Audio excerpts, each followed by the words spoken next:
Hey guys, welcome back to Contest Prep University. I'm Joe Klemczewski with Adam Atkinson. Back at our series, the 5 biggest training mistakes you can make in prep. The second one being frequency. And as I alluded to in our first episode, Adam, I think the impetus for most people is just more, more, more.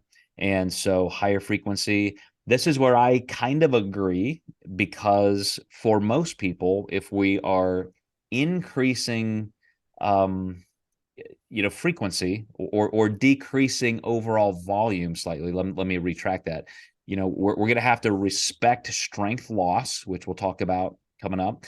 We have to respect the fact that you're at a calorie deficit and getting less food. So workout length or duration per session is probably going to be a little bit less for me. If you're used to training for an hour and 15 or so minutes, I'm going to say, man, let's not cross that 60-minute line. Sometimes a 45-minute workout is enough just to get in there. You're not doing a lot of movements at that time. So I'm going to start trying to emphasize efficiency. So we may be able to increase frequency, but I really want to get the work done and get out so we can get back to eating and recovering. But just from week 1 to peak week, is there anything you do that is, very routine for adjusting frequency? I think for me, a lot of times it's pulling back those initial volumes. I usually won't hammer a muscle group like any more than I would have in the off season. Sometimes we even pull back from training it as frequently as we were, because we know we're not going to grow at this phase. We're not really going to maintain a whole lot better. So it just really kind of depends on the person and their feedback.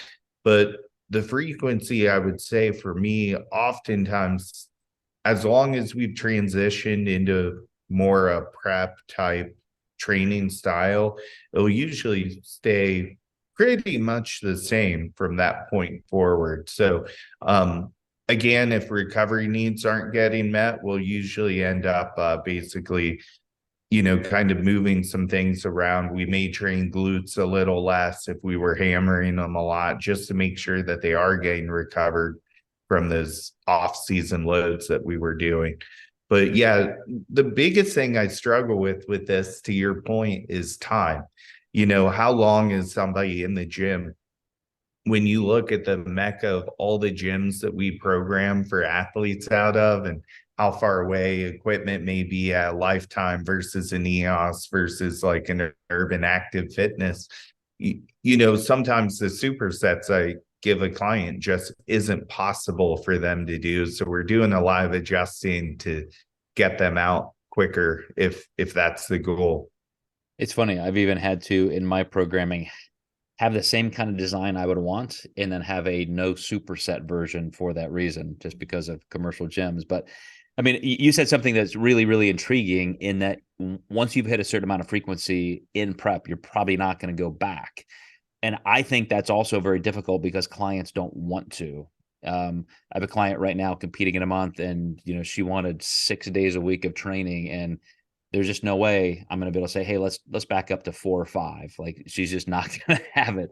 So you have to, as a coach, say, okay, if I cannot get any concessions there, then we at least have to reduce what you're doing in each one and make sure that that time is spent well and it's expedient. So you're not fraying the recovery too much. But I would say, if you can talk somebody into this, it's not a bad idea to have small blocks that you could even masquerade as deloads. Say, okay, for this particular month or even 2 weeks, we are going to pull back to 3 or 4 days because we're going to do this, and add a little bit more per session. But what I'm looking for in that once in a while is just to get those extra couple recovery days in place, because if they're ahead of the game and they're already lean enough, it's time to start worrying about retaining lean body mass. And to your point, you're not going to grow. The best thing you're trying to do is to prevent catabolism and create, an environment where muscle is just not being lost. Absolutely. I have those difficult clients too. I usually find my way to like sneak my own little personal win in there on, maybe reducing how much they're doing out of those 6 days a week if they have to have it. I think I have convinced most of my clients to not do that anymore. I maybe have one or two left. Man, teach me how.